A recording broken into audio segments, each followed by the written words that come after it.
Hello everyone, welcome to LearnMate Academy. I am Manaka Sundosh, your online teacher. നമ്മൾ ഇന്ന് ഈ വീഡിയോയിലൂടെ discuss ചെയ്യാനായിട്ട് പോകുന്നത് +1 പൊളിറ്റിക്സിലെ എല്ലാ ഇയറും റിപ്പീറ്റഡ് ആയിട്ട് ചോദിച്ചു കാണുന്ന മോസ്റ്റ് ഇമ്പോർട്ടൻ്റ് ആയ 8 മാർക്ക് ക്വസ്റ്റ്യൻ വിത്ത് ആൻസർ ആണ് കേട്ടോ. സോ നമുക്ക് വീഡിയോയിലോട്ട് പോവാം. അതിനു മുമ്പായിട്ട് എനിക്ക് പറയാനുള്ളത്, ആദ്യമായാണ് നിങ്ങൾ ഈ ചാനൽ കാണുന്നതെങ്കിൽ തീർച്ചയായും സബ്സ്ക്രൈബ് ചെയ്ത് സപ്പോർട്ട് ചെയ്യണേ.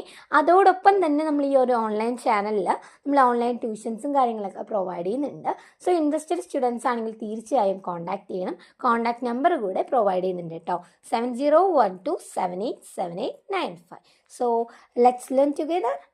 ഏറ്റവും ഇമ്പോർട്ടൻ്റ് ആയിട്ടുള്ളൊരു ക്വസ്റ്റ്യൻ ആണ് കോൺസ്റ്റിറ്റ്യൂഷൻസിൻ്റെ ഫംഗ്ഷൻ. ചാപ്റ്റർ 1 തന്നെ ഉണ്ട് what are the functions of constitution എന്ന് പറയുന്നത്. അപ്പോൾ ഇതിൽ മെയിനായിട്ട് കോൺസ്റ്റിറ്റ്യൂഷൻ 5 ടൈപ്പ് ഫങ്ഷൻസ് ആണല്ലേ ഉള്ളത്, നമുക്ക് നോർമലി അറിയാം. അതിൽ ഫസ്റ്റ് ഫങ്ഷനാണ് the constitution allows coordination and assurance. ഈ ഒരു പോയിന്റിൽ എന്താ മീൻ ചെയ്യുന്നുണ്ടാവുക, അപ്പോൾ ഞാൻ അതിൻ്റെ ഡിഫൈൻ കൂടെ കൊടുത്തിട്ടുണ്ട്. സോ നിങ്ങൾ മസ്റ്റായിട്ട് പഠിക്കുക.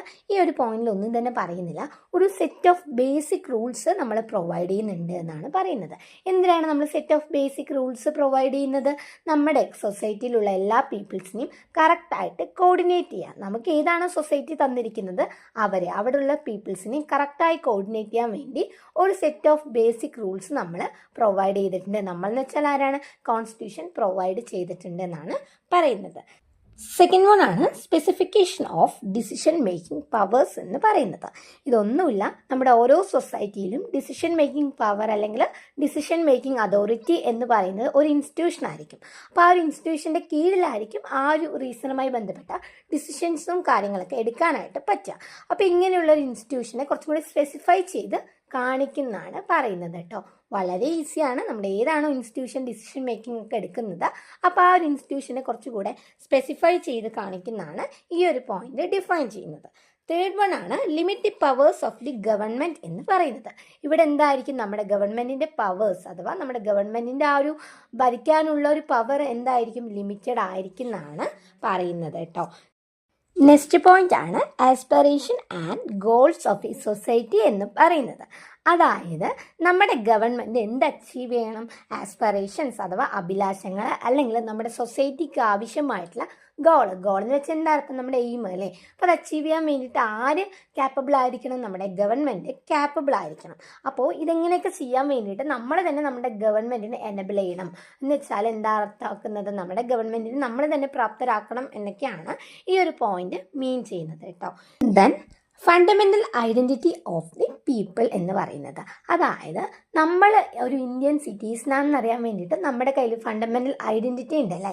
നമ്മളിപ്പോൾ നോർമലി തിരിച്ചറിയുന്ന ഏതിലൂടെയൊക്കെ ആയിരിക്കും? ആധാർ കാർഡ് ഉണ്ട്, നമുക്ക് വോട്ടർ ID ഉണ്ട്. അപ്പോൾ ഇങ്ങനെയുള്ള കാര്യങ്ങളൊക്കെ വെച്ച് നമുക്ക് എന്ത് ചെയ്യാൻ പറ്റും? ഒരു പീപ്പിളിനെ ഐഡൻറ്റിഫൈ ചെയ്യാനായിട്ട് പറ്റും. അപ്പോൾ ഇങ്ങനെ ഓരോ പീപ്പിളിനും എന്ത് കൊടുക്കണം? നമ്മൾ ഫണ്ടമെൻ്റൽ ഐഡൻറ്റിറ്റി കൊടുക്കണം എന്നാണ് പറയുന്നത് കേട്ടോ. അതായത് അവരെ തിരിച്ചറിയാൻ വേണ്ടിയുള്ള മാർഗരേഖകൾ അങ്ങനെയൊക്കെ നമ്മൾ പറയൂലേ. അത് മാത്രമല്ല, നമ്മുടെ ഇന്ത്യയിൽ ഒരുപാട് റിലീജിയൻ ഉണ്ട്, അതുപോലെ തന്നെ ഒരുപാട് തരത്തിലുള്ള നമ്മളെ ജാതി മതം അങ്ങനെ ഒരുപാട് കാര്യങ്ങളുണ്ട്. സോ അതിൽ നിന്നൊക്കെ നമ്മൾ വേറിട്ട് തിരിച്ചറിയാൻ വേണ്ടിയിട്ടുള്ളൊരു ഫണ്ടമെൻ്റൽ ഐഡൻറ്റിറ്റി ആർക്ക് കൊടുക്കണം? നമ്മൾ നമ്മുടെ പീപ്പിൾസിന് കൊടുക്കണം എന്നാണ് കോൺസ്റ്റിറ്റ്യൂഷൻ പറയുന്നത്, അല്ലെങ്കിൽ കോൺസ്റ്റിറ്റ്യൂഷൻ്റെ അതൊരു ഫങ്ഷനാണ് കേട്ടോ.